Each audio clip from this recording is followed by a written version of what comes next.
Hey everyone, welcome back to another episode. So today is going to be our second episode in our house hacking mastermind series. So my name is Chris Lopez. I'll be the host today. And if you're not here the first one, this is a series that Ben Einspar actually kind of got kicked off a couple months ago. And so what we do here, myself, and then I'm co-hosting it with Ben Einspar and Jeff White, who are both active house hackers and experts in house hacking. And so we bring on some different guests each month to talk about some of their background, what they're buying, what they're renting, or, what they're renting out, I should say, and actually go through some common questions. So it should be a great way to hopefully for all of us to help, learn from each other, pick Ben and Jeff's mind, do some networking, and then obviously we're putting this on the podcast as well because there's more than 6 people out there or 7 people on the call in Denver that are house hacking. So hopefully it can be a great way to network, learn ideas. And if you want to connect with me on the show, definitely check the show notes. Contact details and social media links will be provided so you guys can reach out to someone if they, you want to pick their brain. And I think everyone, I know on this call, I think everyone is friendly. So I would definitely recommend reaching out. So I will start off. So Ben Einspar, how are you, man? Doing well. Thanks for having me on. Of course. So Ben, this is not your first time on the podcast. You and your wife, Allison, you guys are actively house hacking up in Nevada, and Airbnb, I think still, right? Are doing medium-term rental down your place? We just kicked off going back to Airbnb since our last recording. And I tell you, it's on fire. I enjoy it. It's nice to get back and active and doing the Airbnb route. Good. All right. Well, I'm sure we'll talk more about that. And next one is Jeff White. Jeff, how are you? Doing awesome. Enjoying this nice afternoon here, working at home and podcasting at home too. So far, so good. Life doesn't get any better, huh? So Jeff, obviously you've been on the podcast a few times. You're on house hack number 4, right? Correct. Yeah. Yep. Doing a house with ADU, and so far going well and learning a lot because it's a different one than the previous ones. All right. And for our first guest today is Henry Lau. So Henry moved to Denver back in early 2017. He was written downtown and actually just closed on his first house hack in August, so about 3 or 4 weeks ago. It's a single-family home in Nevada with a mother-in-law unit, and then he had to add a wall to create a second unit in there. So he's in the process of leasing out right now. I think he moved in like 2 weeks ago, right, Henry? 2 or 3 weeks ago? That is correct, Chris. Good. Well, hey, we're glad to have you on here. So I gave you a really quick intro. What else do you want to share to our listeners out there? I'm excited to be here. Thank you for having me on the show, Chris, Ben, and Jeff. I think it's an opportunity for all of us here to connect and network and share our insights as to the extent that we can. So just for all the folks out there, just excited to be here. Awesome. Well, we're glad to have you here, Henry. Our next guest are Jeff and Christina. So they've been renting Denver for about the last 6 or 7 years. They got house hack number 1 back in June, and they purchased a 3-bedroom, 3-bath townhouse in Aurora and renting out room by room to 2 tenants, 1 long-term and 1 medium-term in a furnished bedroom. So taking the money and saving it and plan on buying house hack number 2 next year. So guys, glad to have you on. Thank you for having us. It's exciting to be here. So anything you want to add or correct on the intro? No, I don't think so. Just wanted to say thanks to you guys for putting this together and creating a platform for us to network and share ideas. I think it's really helpful. So thanks. Yeah, and one day we'll actually do it face-to-face over a couple of beers or something, make it even way better. All right, and then our last but not least is Eric Mijas. So Eric purchased a condo in Lakewood in 2017 with his then girlfriend, now fiance, and they have just listed as a long-term rental because they just purchased a new split-level home in Nevada for house hack number 2. So it's got a separate basement unit that will be rented out. So Eric, glad to have you on here. Yeah, thanks so much for having me, Chris, and wanted to say thanks for putting out all the content over the years. I know we've been talking for probably 2.5 years and finally had everything aligned to get the ball rolling. So I really appreciate being a guest on the podcast and it's been awesome to see what you've been able to create here. Awesome. Well, thank you. So Ben, I'm going to turn over to you because you are the one kind of compiling the notes here and leading it. So you got the microphone, man. What are we jumping into? Awesome. Thank you, Chris. So just a little background. Before recording, we had everyone submit questions and topics they all wanted to talk about. And as they were coming in, I noticed a common theme. So instead of picking one thing, I kind of compiled them into 3 different topics: renovations, medium-term rentals, and finding good tenants or finding the right tenant. And just to start things off, nice to have versus need to have renovations. Eric asked, do you want to kind of touch on that, what you're getting after? Yeah, I think it's an important consideration because, myself and my fiance, we're going into it thinking, well, what would we want to have in a place where we're living? And that's going to be different than what a renter may want or may expect. And so trying to look at it with that different lens of this needs to be about 85%. It doesn't need to be 100% perfect exactly the way we'd want to be if it were our forever home. And so it's sort of taking a step back and saying, this is a rental, and even our unit we're living in, it's like, this will be a rental. So again, we're only here for a year or two. Let's not go crazy and make everything perfect and spend 10 grand when we could spend 1,500 and make it 85%.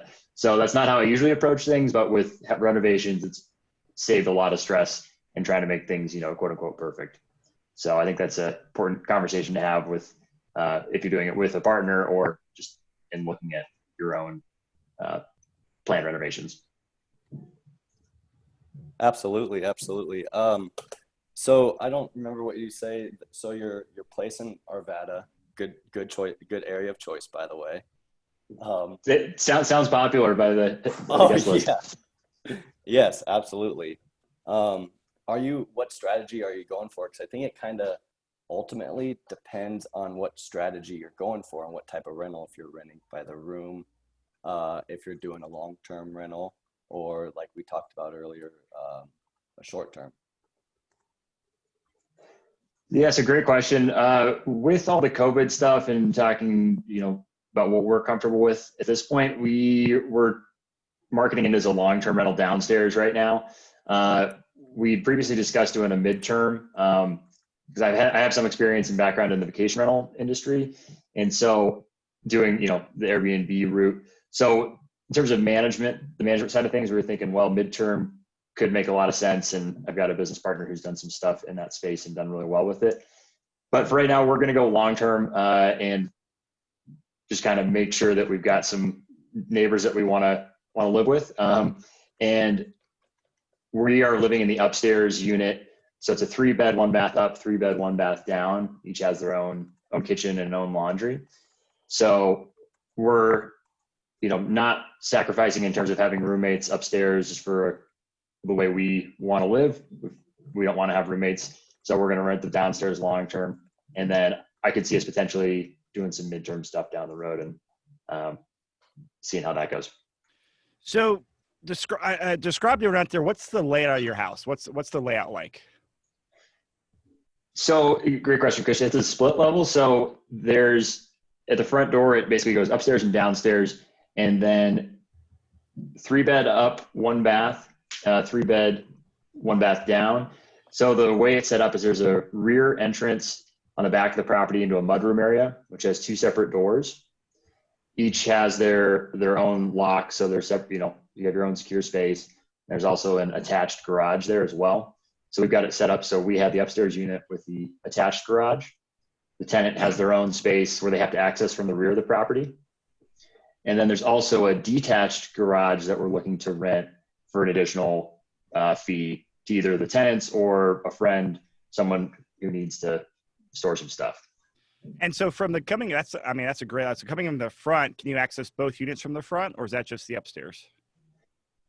No, so just the upstairs from the front. We basically put in a door and just did the double-sided lock. So that's going to be deadbolted. Okay. And so you installed the door. Yeah, there's already, we had to get a new one put in, but yeah, it was already there. Yeah. Awesome. It was already framed in. So yeah. I just want to get that clarification. I'll let you turn it back over to you, Ben. So I guess kind of answer it in a long-term roundabout way is personally my opinion, and Jeff, I know you're the master at renting it by the room, but we have the different, like I said, the strategies.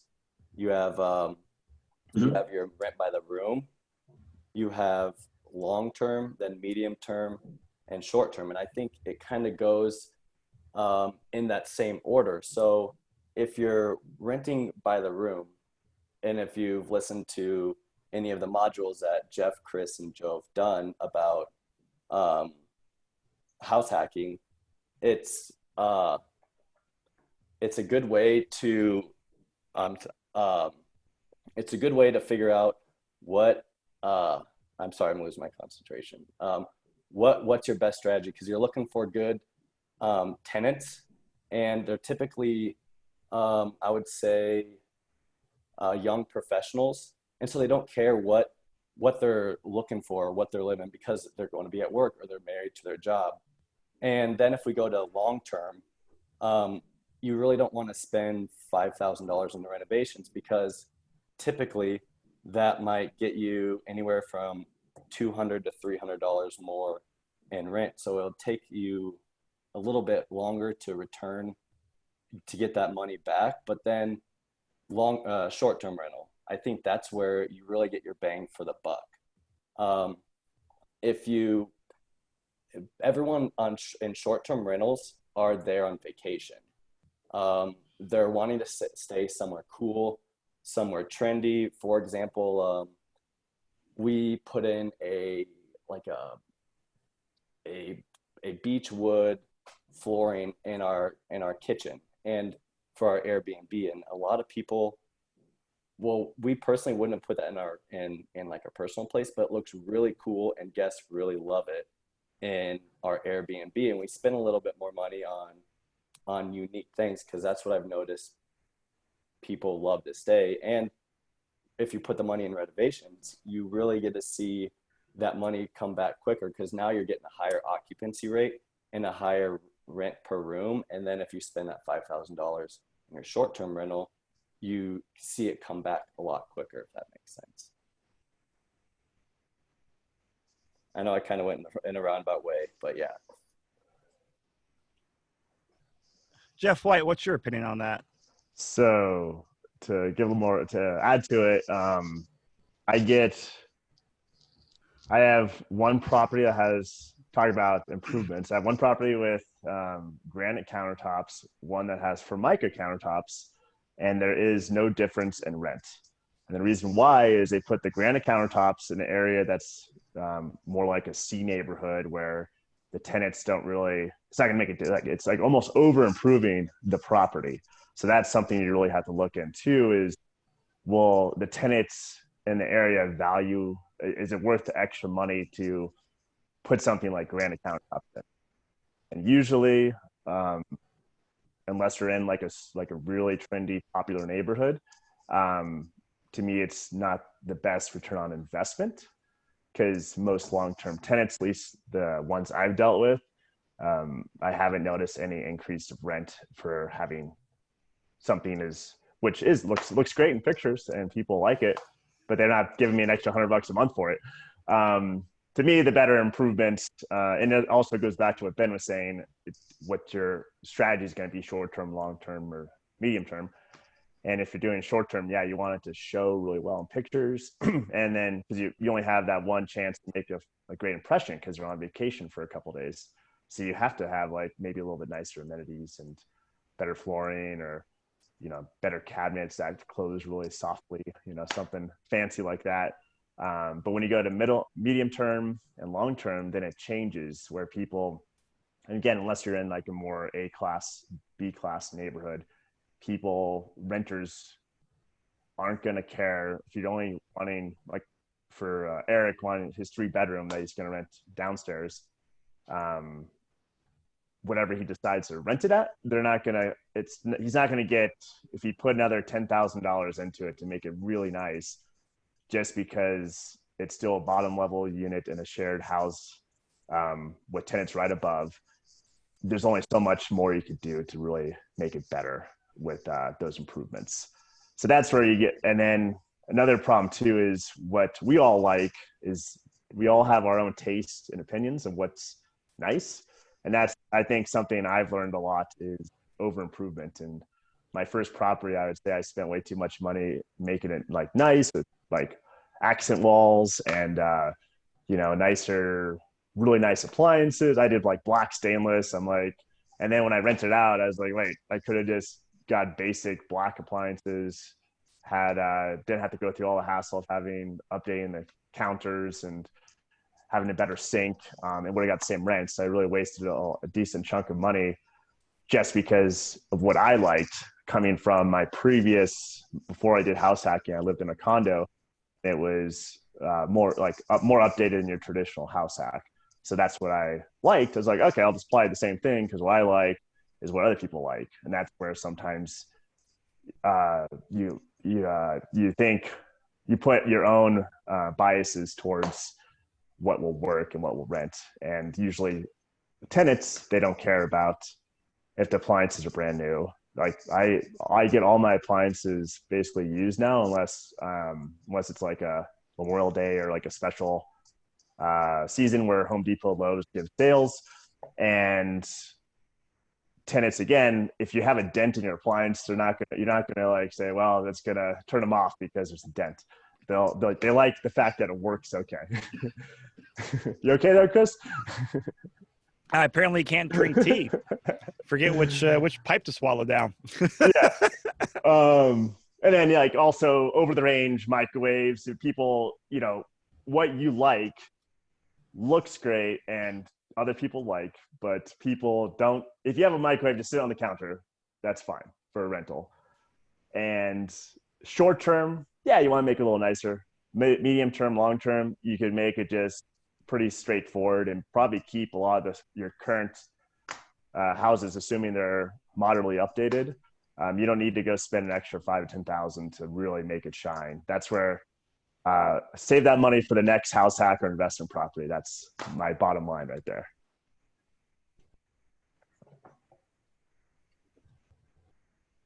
Great. That's a great point. Saving the money. So you're not throwing all your money on your first house hack, so you can come back and do it 2 to 3 more times, even whatever your goal is. So we kind of touched on it a little bit, but going back to maximizing rents as it relates to house hacking. Jeff and Christina, that was something you asked?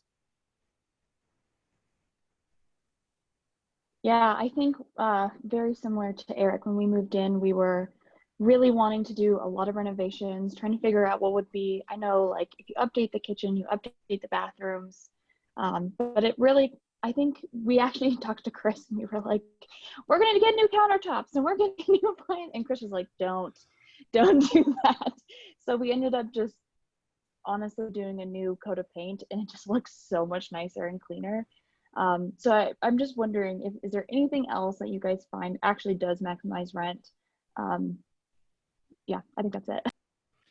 One thing I'll add is especially in improvements. I think there's 2 ways to look at it. There's the maximizing rents, and then there's while you're living there, what can you do to kind of do some future tenant proofing?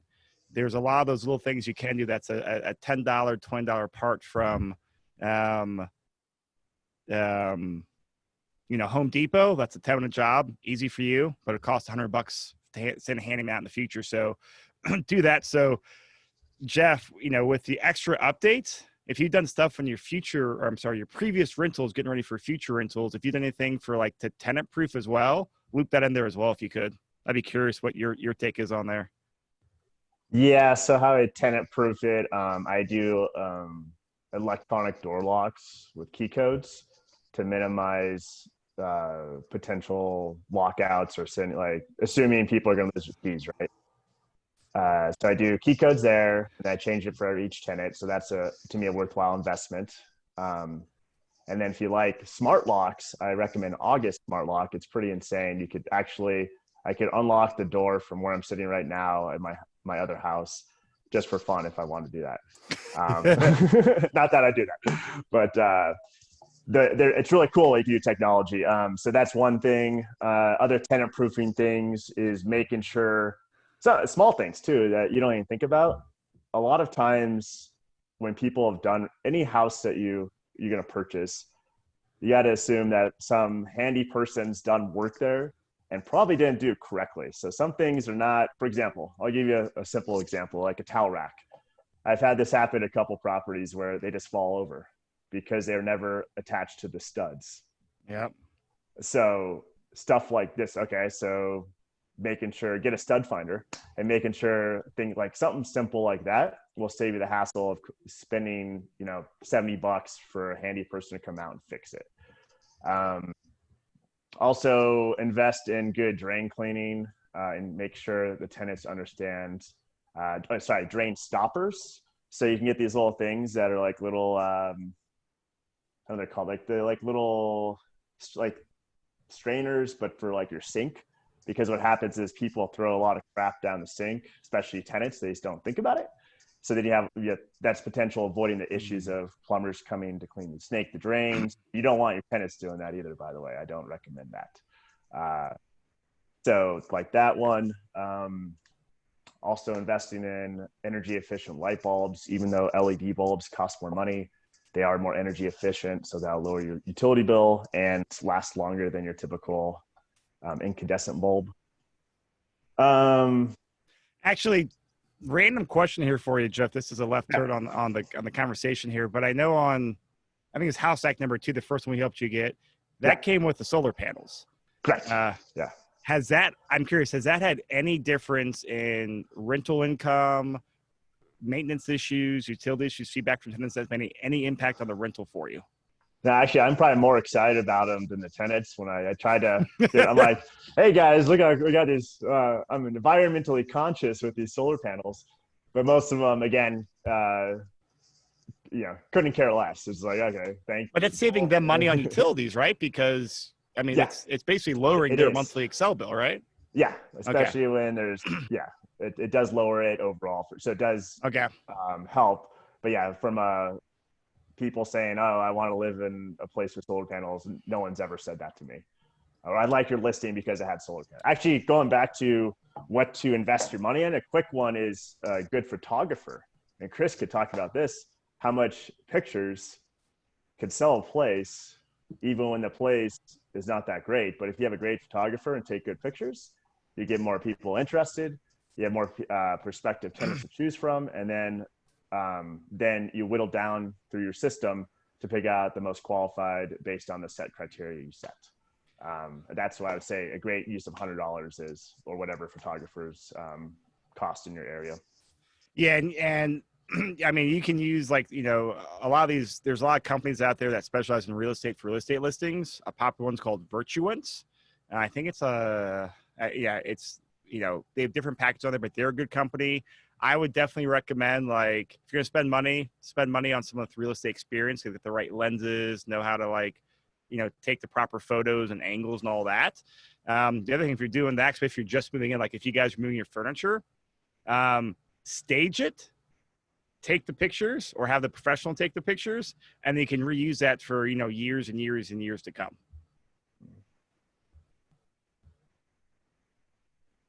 And that's really helpful.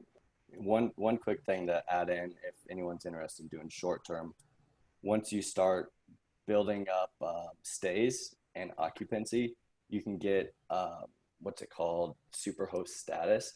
And then once you get to that, they will send out a professional photographer and they'll take photos of your place for free.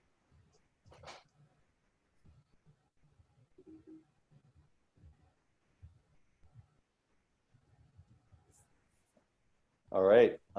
Next was on the renovations still. Henry, I wanted to go to you about the amount of renovations that are in line with a reasonable return and timeline. Absolutely. So I think there's some good points already brought up, but the way I think about between need and nice and what is nice to have is just thinking about what really does impact what Chris alluded to was maximizing rent, and what Jeff spoke about, bringing appliances up to rent grade. So for me, I think there's really 3 or 4 factors that really play into it. Obviously, the location of the place, the space, and meaning the square footage, It's a common question. And then just the privacy and then the overall condition. So we can unpack that a little bit, thinking through what that means.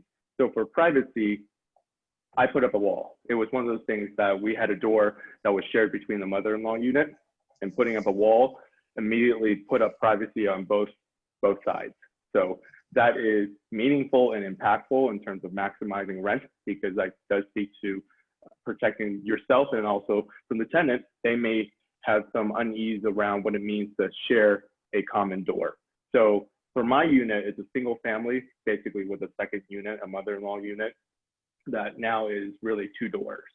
So they have their own deadbolt key, and then I have my own deadbolt key. So I think that's important. And then thinking through the overall condition. So the condition of the actual property, but also just the appliances, right? So the appliances that I had were actually only on the main unit. So the second unit I had to backfill. So for me, it wasn't spending the ridiculous amount. I did go to Lowe's and I did buy a new unit, but it was smaller, and it was for the most part very basic. It didn't include an ice maker, because that's actually a common issue. And then thinking through like little things like that, and then providing a washer dryer. I think those little amenities really shift how the perception of a client's rent would be. So what they think about is a reasonable rent is if they have their own washer and dryer, like that would immediately impact that rent, right? Versus sharing a washer and dryer. So, and then the other things would be around legal and bringing things up to code, and then maintenance. So from the perspective that was brought up about the overall property, so think of the HVAC and the roof, and then also the crawl space.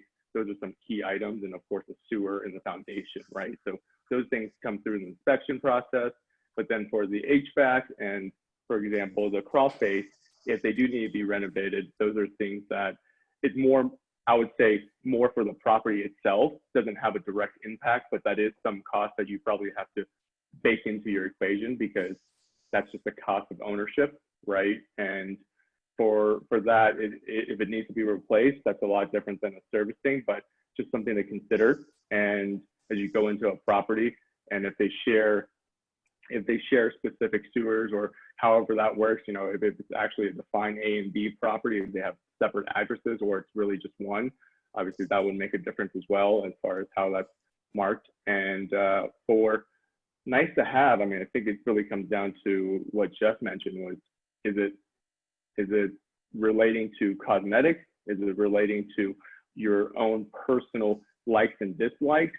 And then whether or not it's something that can be deferred in terms of like, can someone live there reasonably in a reasonable shape of the condition of the property itself, versus going in and, hey, something is, there's a hole in the wall, or for example, of course, that would need to be fixed up. So that's how I think about the difference between need and nice.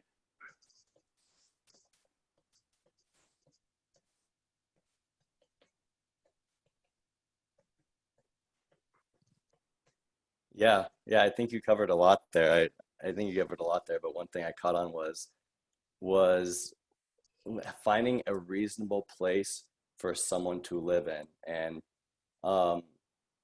did you talk about, so I was looking at your bio, and you mentioned that you're in the process of finding a tenant. In between the time you sent that and now, do you have your mother-in-law rented out right now?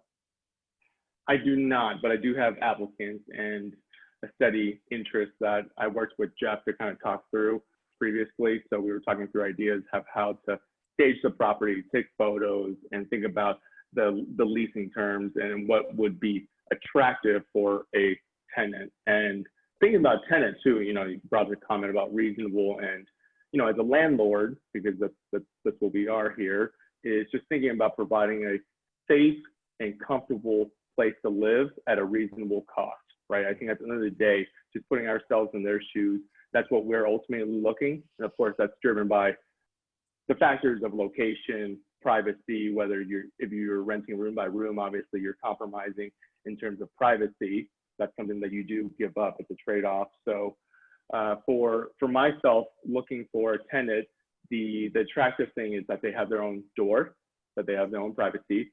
They do not have to share fridge. They don't have to share a washer dryer again, and they have their own bathroom, which for a lot of folks is an important thing.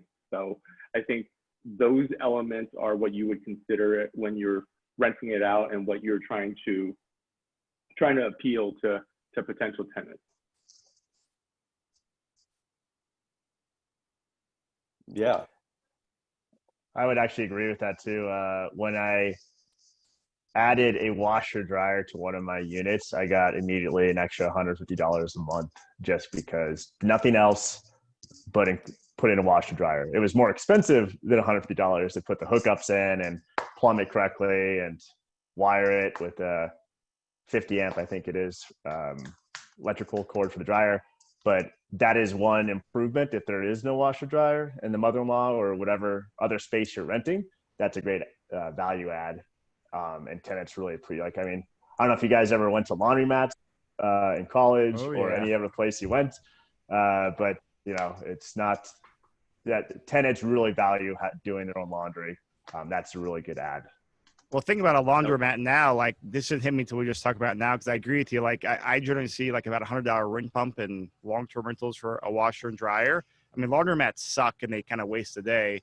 Now you're at a laundromat wearing a damn mask all day. Like, that's not fun. So I think now it's probably a bigger premium on washer and dryer, I would think. Never really realized that till we guys were just chatting about it. Yeah. Absolutely. Yeah, and going back to it, I remember when I was working with Chris finding our place in Arvada, one of the main reasons, because when we were buying it, we were originally going to live in our upstairs unit and then rent out all the rooms. But the main reason we didn't rent out that top unit is because it didn't have a washer and dryer, and we didn't want to have a shared washer and dryer. Then we started investigating into the short-term rental Airbnb process.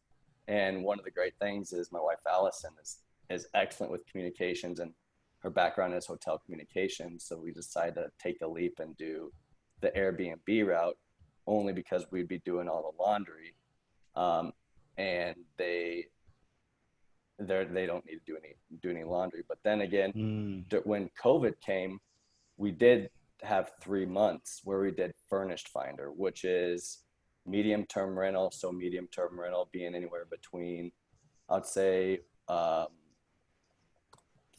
3 months to 6 months. And there's a kind of an issue with laundry, where we just had to give them local laundromats, and they took care of it.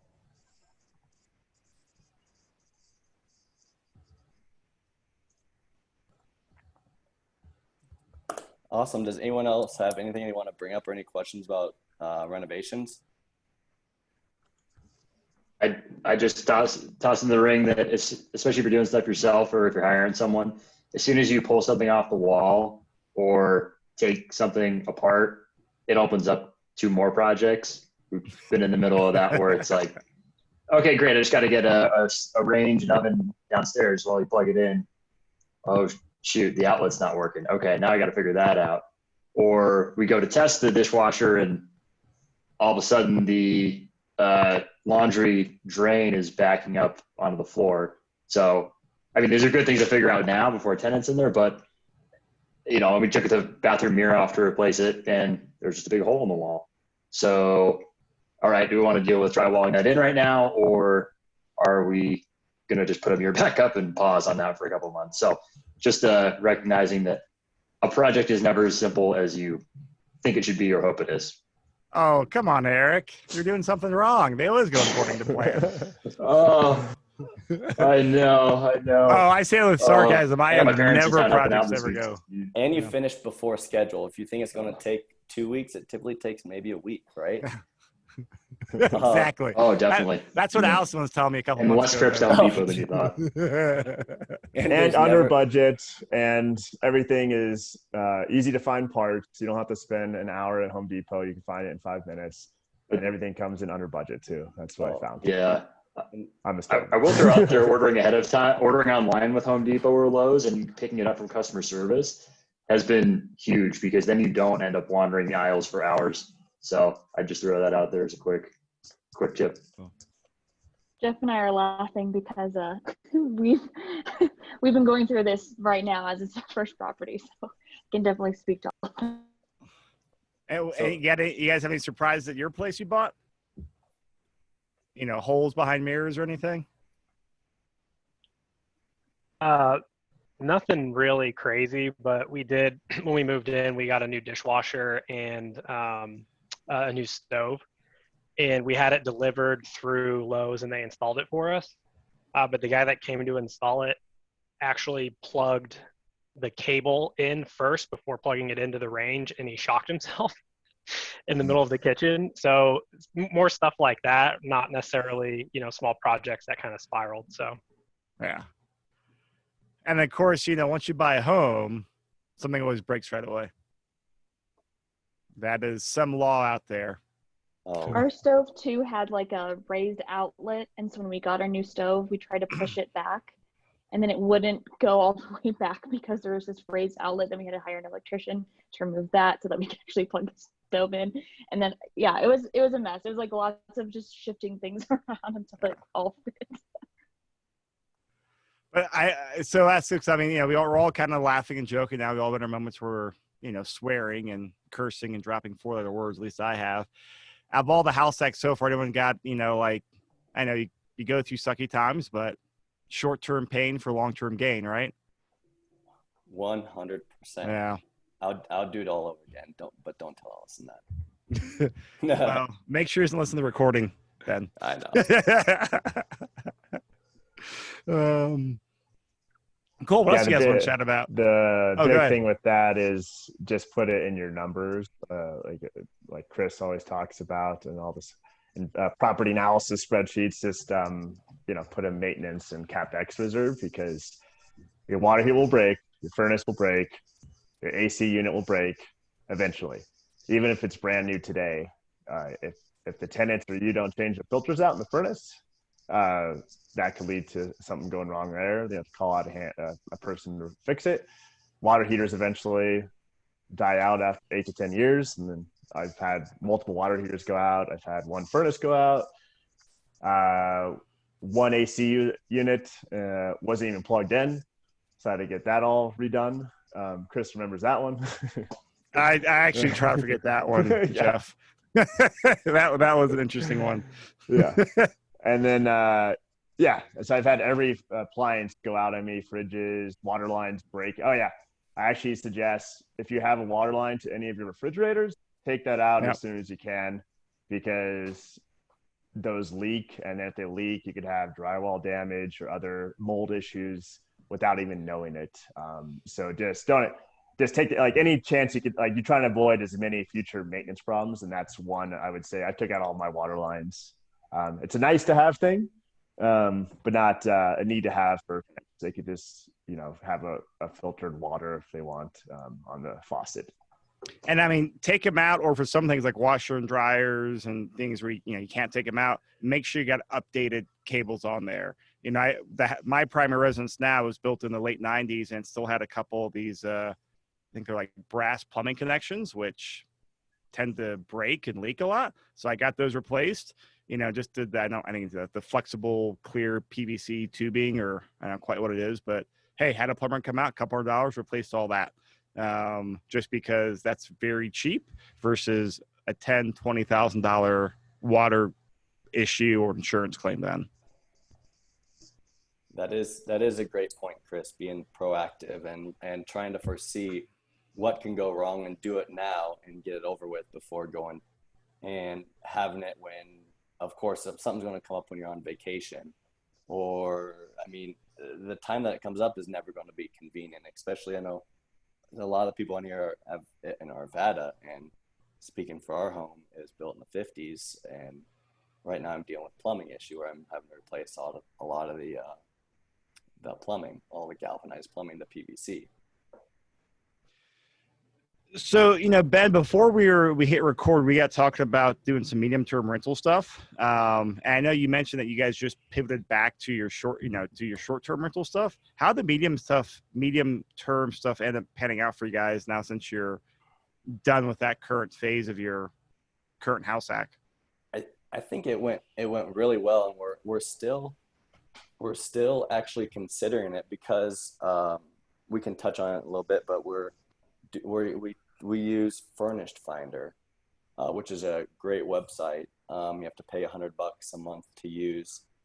But we still have that app open right now, and we're getting requests for late October for 3 months, 6 month stays, and we are considering it. I mean, we would take a loss of about $300 to $500 a month, but sometimes for the peace of mind, that's nice because we're going into the winter months for Airbnb, and competition increases because we still have the same amount of Airbnbs out there, but less people are traveling, especially during COVID. But all in all, we would definitely do it again, but it takes time because it's kind of like getting a tenant for long term. It's like dating. You got to figure out if you're a right fit for them or not, or if they're just shopping around and going to waste your time.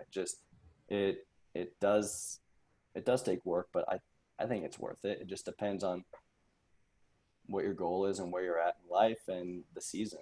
And definitely during the winter months, I would say that's what we're going to do. When we move out of this place, is Jeff informed me of the new law where once you move out in Arvada, you can still Airbnb your rental even though you're not living in it for.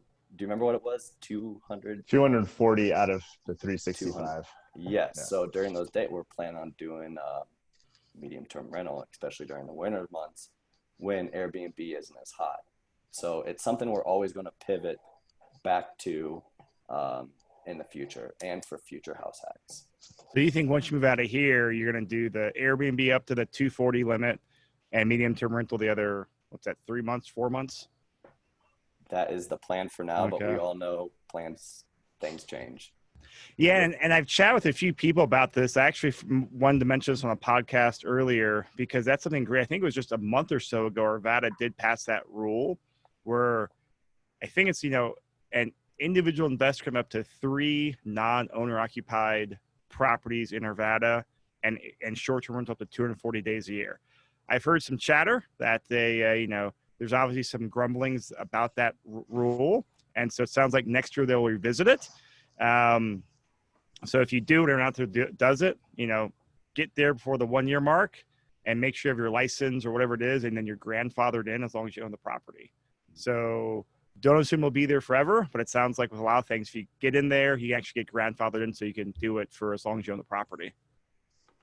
And for those of you that are in Arvada is a very short-term rental friendly area of Denver, but it's important to follow the rules, and it's not worth trying to bend the rules by Airbnb in it full time while you're not there, or trying to avoid it because in the end it'll bite you in the butt.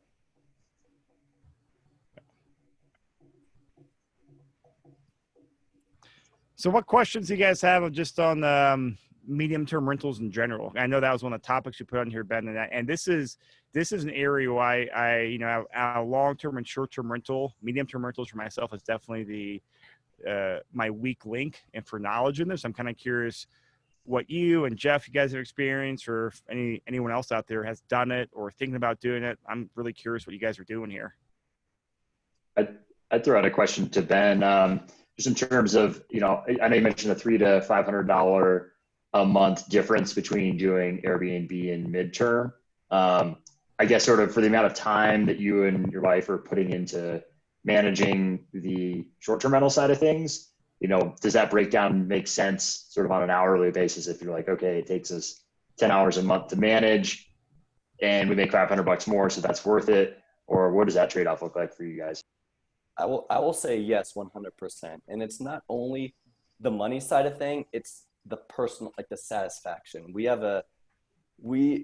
Before we got this Airbnb, we did a lot of traveling. We went to like California, Maine, Hawaii, and stayed in Airbnbs, and we took notes in all of them. And so we applied all of those places to we took what we loved and put up in ours. And one was a guest book. And one of our favorite things we do is when someone leaves, we read the reviews and we read what they write in the guest book, and we can go back through it. And I think you can't put a dollar value to that, but someone's lot, unless you have a system in place, and you hire it out to a property manager, which typical short-term rental property managers are, I think they're a lot more expensive. I think 15 to 20% per month more, but they're a lot more expensive. But I think it's worth the squeeze, because if you have a system in place where you have multiple sheets, and you're ready. So we personally have cleaners, and so when we have a cleaner come, we already have a tub that they grab all of their towels, their linens, any new sheets ready to go. So we fine-tuned our systems.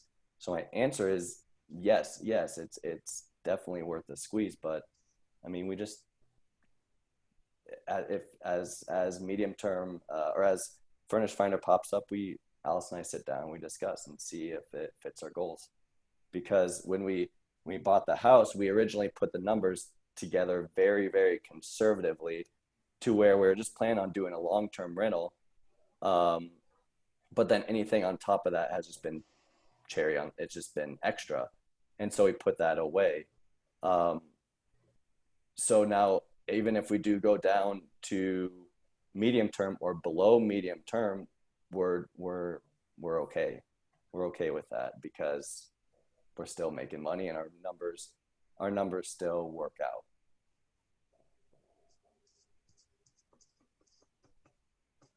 Cool. I appreciate the feedback. Yeah. I did have a question. So I know you said that Arvada really has a good short-term or medium-term rental. So conversely, Jeff M and I, we are in Aurora, and we were really hoping to get a lot of like students and traveling nurses, because we're kind of by the campus. And I think that what we have found is there are a lot of people moving to Denver, particularly within this COVID time, to do like take advantage of hiking and in the mountains. But because we're in Aurora, we're kind of curious how, like, what is the strategy here to maximize tenants?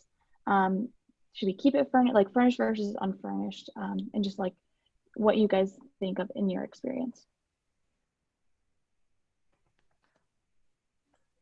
So you guys are doing rent by the room, correct?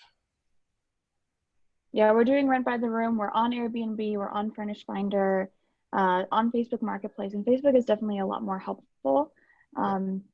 We have not had a lot of luck with Furnish Finder, so I'm curious on your strategy, Ben, too, on how you're successful with it.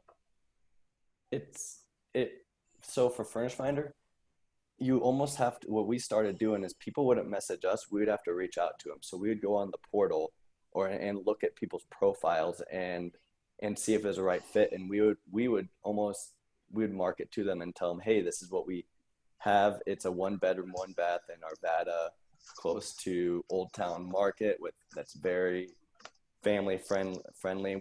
We would let them know about it, and we'd reach out to them. And I think that's how we did find our first guests, is they didn't message us, we reached out to them. So there can be a lot of upfront work, but you have to look to see everyone that's out there. We are also on Copa, which is free, but I think we've had that on just under a year, and we've maybe had one person reach out to us. It just takes work. If you're not getting people reach out to you, reach out to everyone else to see what they're trying to do.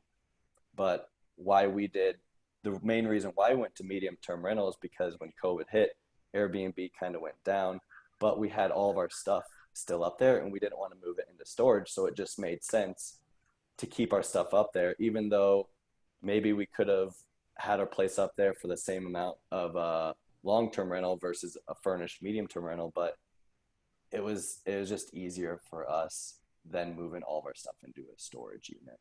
So if you do decide to go the medium-term or short-term, stick with it. And that's personally for us, because we don't want to move all of our stuff into a storage unit, because that's a lot of work I don't want to deal with.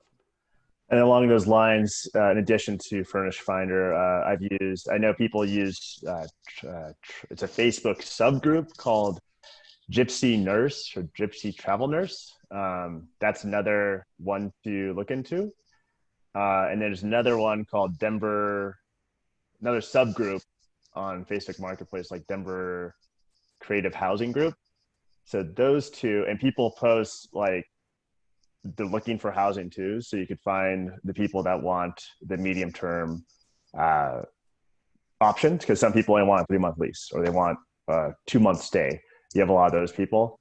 And like Ben was saying, just you might have to be a little more, since you're in Aurora, and people, unfortunately, when they come out of state, they have sometimes a negative connotation of Aurora. I'm sure you encountered that. So you kind of have to, maybe be a little more aggressive than having them come to you. You might have to do a little push yourself and go after them. That's what I would do. Thank you. Cool. Hey, Jeff, can you, through Roomster, I know you have a lot of experience with Roomster. Yeah. Can you do a filter for furnished rooms on Roomster? There is a filter for furnished rooms. Yeah, you could search by that. Roomster is a crapshoot though. It's just like Facebook Marketplace. Like you'll get some people that are serious and some people are just looking around. So that's why you almost have to use a little bit of everything to find tenants, because you won't know. Like I can't tell you like, oh, I found all my tenants from Facebook Marketplace or all from Roomster or all from that subgroup that I mentioned from Facebook or whatever the future ones that will be available. I think if you spread it all out, you'll get the most people interested, and then you can filter down and find the best tenants.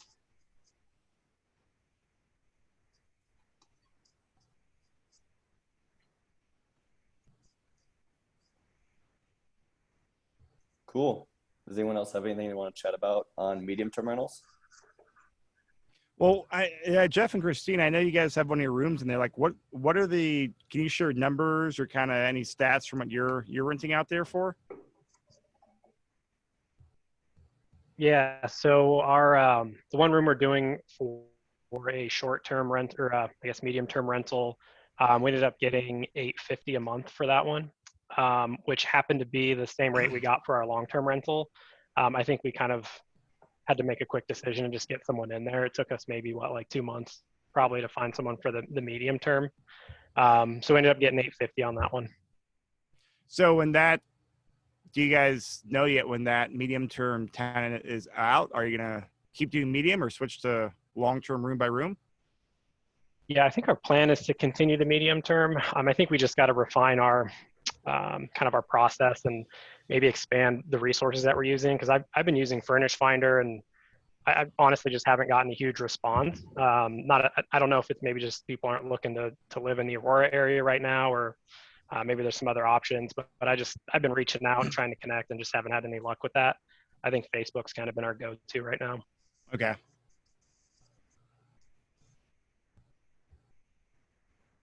I'll chime in here, Chris, just as far as my experience has been since I'm in the process of filling my first tenant. I think that I'll echo a lot of those comments that sometimes across those different platforms, it does feel like a crapshoot.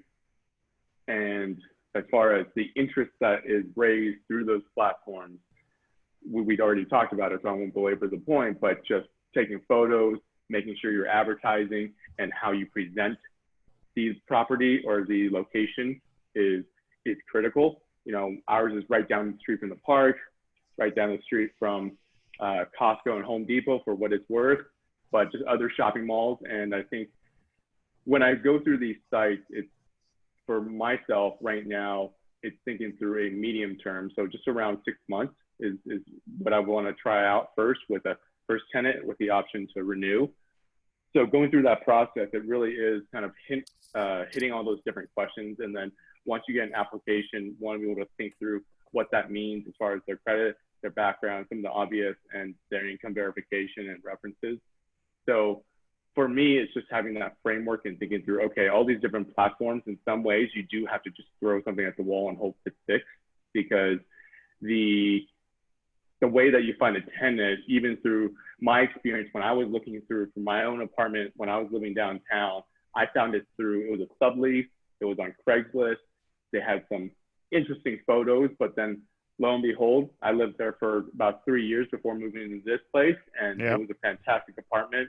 It was near work, and so sometimes it's interesting gray area where you can say, hey, only do this or do this. But in reality, the way it shakes out, I think, is you do have to hit up all these different platforms, think about what you want as a tenant, and then how that translates across as the message.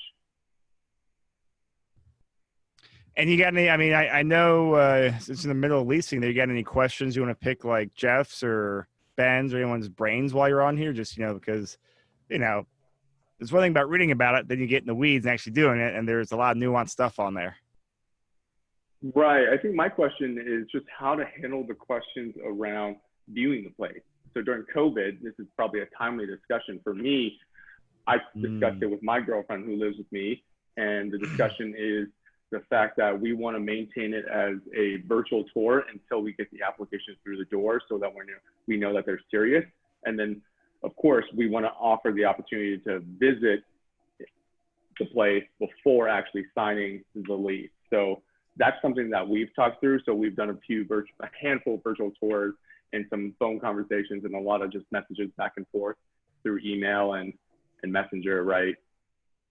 So my question would really just be thinking, how are you guys addressing for some of the current landscape, and then just longer term, like what are best practices?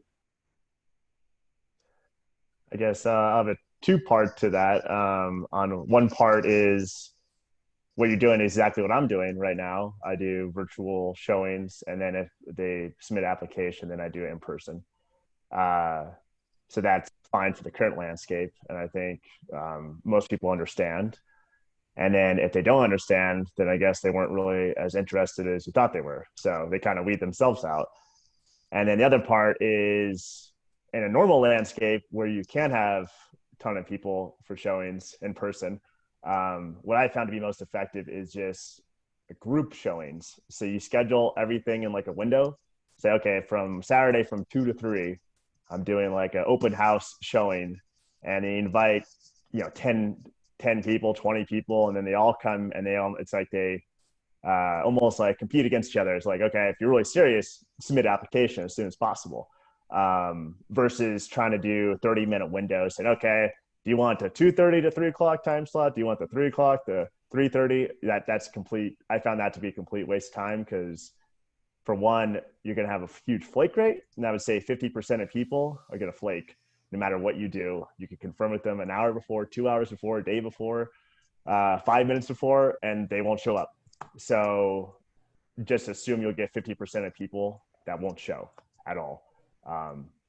So automatically, that's of the 50% that do show, you want them all kind of there, so you're not wasting your time. Like, you're not trying to say, okay, everyone get a 30-minute time slot, you're there for like 5 hours. I mean, that's just a waste of your time. And then there's 2 people don't show in the middle, so you're just sitting there for an hour doing nothing. So I learned my lesson the hard way on that one. Definitely want to validate that. Yeah. I also wanted to add, for us, because we are renting room by room, and so we are living with these people, it's been really insightful for seeing how, like, if they show up with masks, if they're asking, hey, how are you handling the pandemic? What's your social circle? What are you doing? And so for us, it's really important, because we want tenants that are not partying and going crazy and not wearing masks. So that's another important thing, I think, to ask and be aware of. Yeah, I'd for Jeff and Henry, I guess you've gotten positive feedback doing the virtual showings, and are you doing that like one-on-one FaceTime style? Because I've got the condo in Lakewood that I'm working on renting as well right now, and I've done a couple of in-person showings, but it's 20 minutes there, 20 minutes back, and again, people not showing up, and it's like, I got to figure out a better way to handle that than just trying to block in a couple showings at one time. So curious on how that's been. I think from my experience, the virtual showings, the benefit is what Jeff outlined, is that from a time commitment standpoint, you give them a ring, they're not there, you move on with your day. And otherwise, for the virtual showings, just as far as a response, when you suggest that, because generally understood why you're suggesting a virtual showing first. And if they don't understand, then you just say, hey, let's have you submit an application. We can go through it, and I'm more than happy to show you the place in person. For the virtual showings, it's been great. People just send me their number, I give them a buzz, or we do it through Messenger, and they see the location, and usually they're pretty receptive. It's just they get a pretty good understanding. as we now know, pictures can tell a different story. So being able to see you walk through it and be able to address the questions on the spot is also helpful, because from a perspective of alignment, it really helps both sides, right? So you're not wasting each other's time going back and forth on messaging. So taking a quick 10 to 15 minutes at most, if that, just to show them the place. It's not like you're not showing them a mansion, so you're not walking through 10 rooms, but it's something that for them, they pick up pretty quickly. Yeah, then to add to that, I also have just a showing I recorded. So for your purposes, Eric, where you have to go 20 minutes back and forth, you could just do a pre-recorded showing where you kind of walk through the space really slowly, talk about things, open doors, close doors, and then send that to them. So you don't have to, that might be a better option than trying to schedule it and then have to drive there and then they don't show up and you wasted 20, 40 minutes of your time. So I would definitely add that as well. I like that approach, Jeff. I think having a virtual tour already taken care of is scaling, right? We all know how important our own personal time is. The one wrinkle that you do get as a benefit to when you do it one-on-one is the fact that you get to have that conversation right on the spot. So being able to interact with them immediately, to see their engagement, to see who they are as an individual, obviously from the perspective of how serious they are as a potential tenant, would, they're asking good questions. If they're involved with a process, then kind of demonstrates their serious commitment.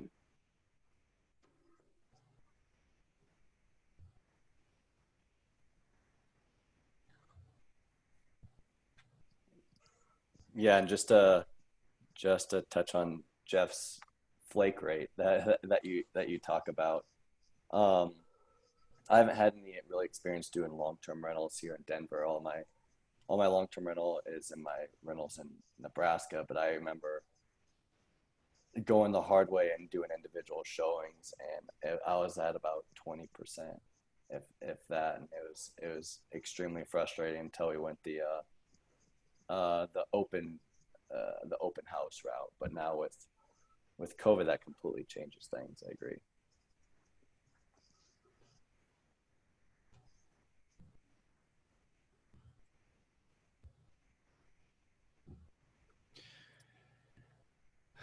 So I'm looking over the agenda here, but I think we've covered most of everything, right? Off the notes you compiled? Looks like that. I know, like I said, prior to the recording, we did get a lot of good detailed questions that didn't make it in. Is there anything else someone would like to cover that maybe didn't make it up on the agenda?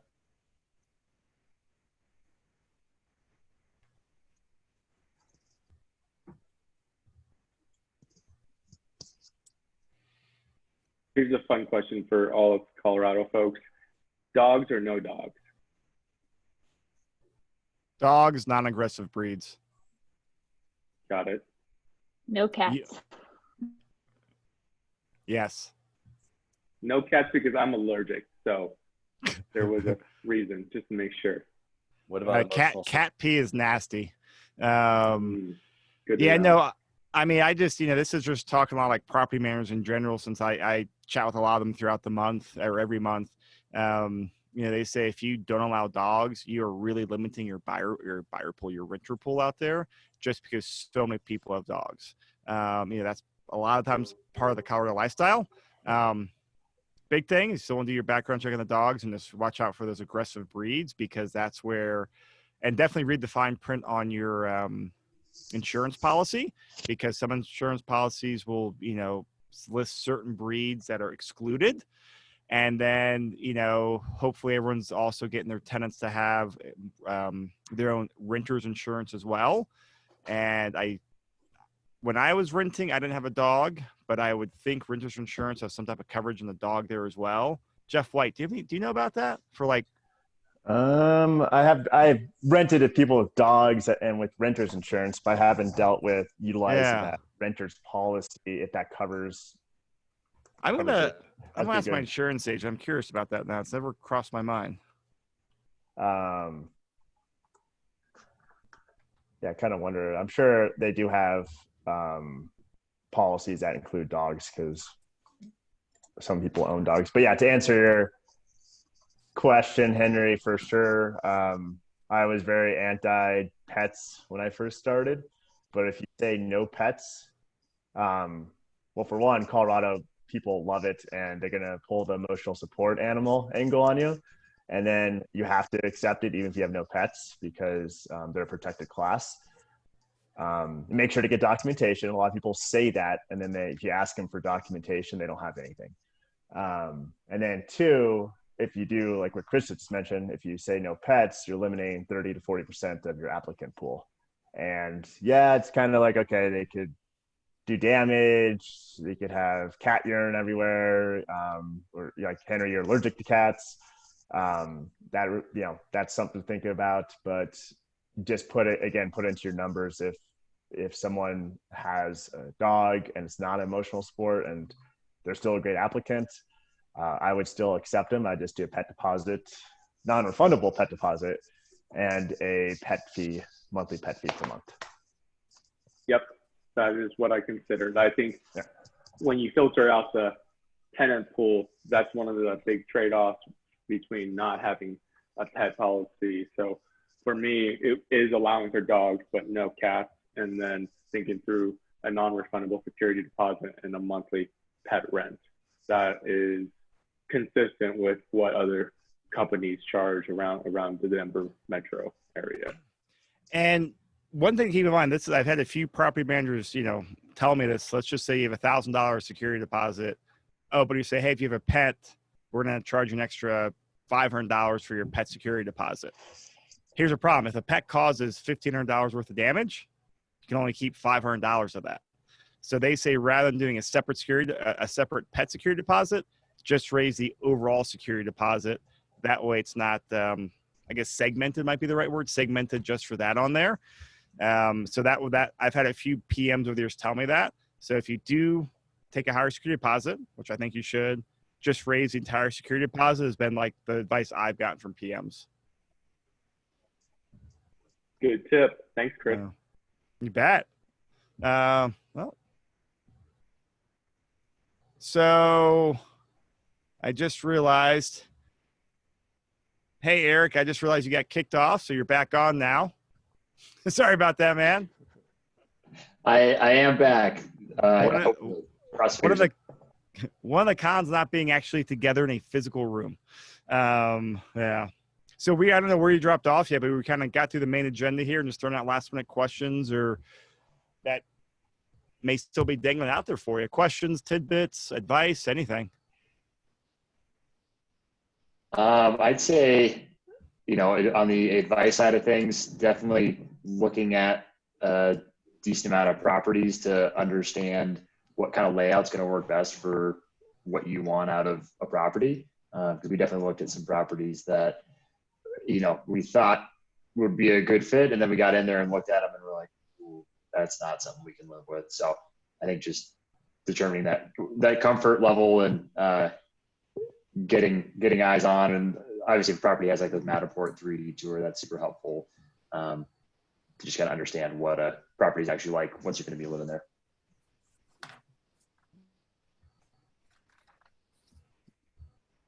I agree. It's very important to definitely get your feet wet, especially if it's your first house hack.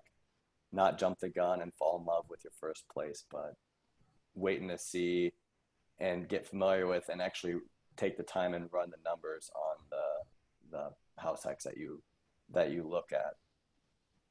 Cool. And then other thing is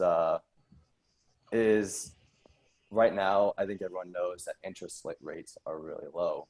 So we closed on our place, I'll say I think around April of 2019. And we just started kind of getting interested and looking at our second house hack.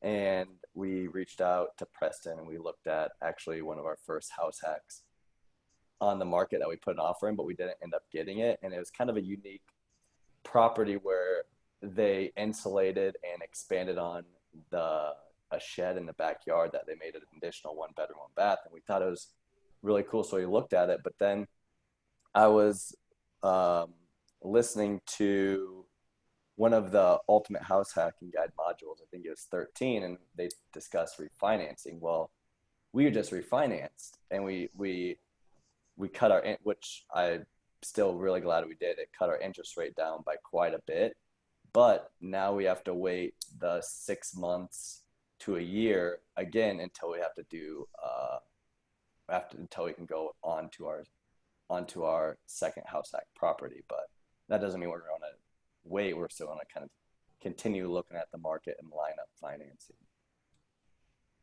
What'd your interest rate drop? Do you mind sharing that? It was at 4.5, went to 2.89. Well, that probably saved you 200 plus a month. 600. Wow.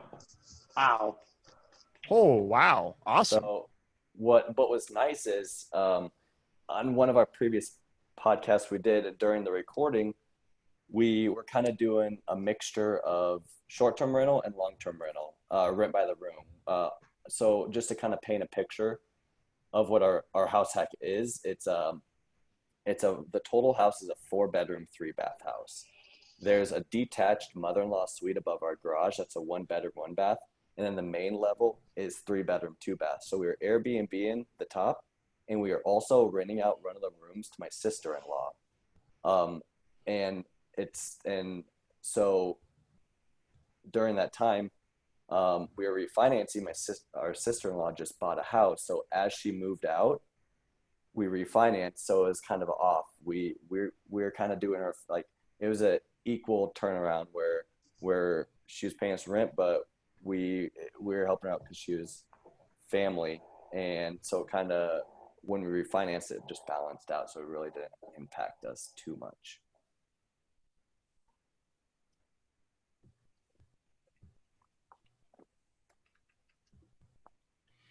Great. Well, I think that sounds like we covered everything. So, listeners out there, if you guys have feedback, questions you want to ask us, have us ask on the next show. Let us know.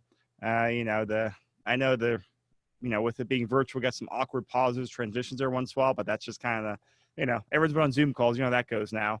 So we're getting better at it. If you got tips, tricks, advice, we'd love to hear it. Otherwise, I appreciate just everyone coming out. So Jeff White, Ben, thanks for your help. Ben, thank you for organizing this. Henry, Christina, Eric, Jeff, you guys, thanks for being on here. And we'll definitely have you guys back in the future and updates, and check the show notes for everyone's contact details, social media links, whatever everyone felt comfortable sharing. It'll all be posted in the show notes when you click on there. So reach out, network. And then, eventually when we're all allowed to gather in groups again, we'll start doing some more in-person events and masterminds and really have some more fun. So I appreciate everyone. Thank you.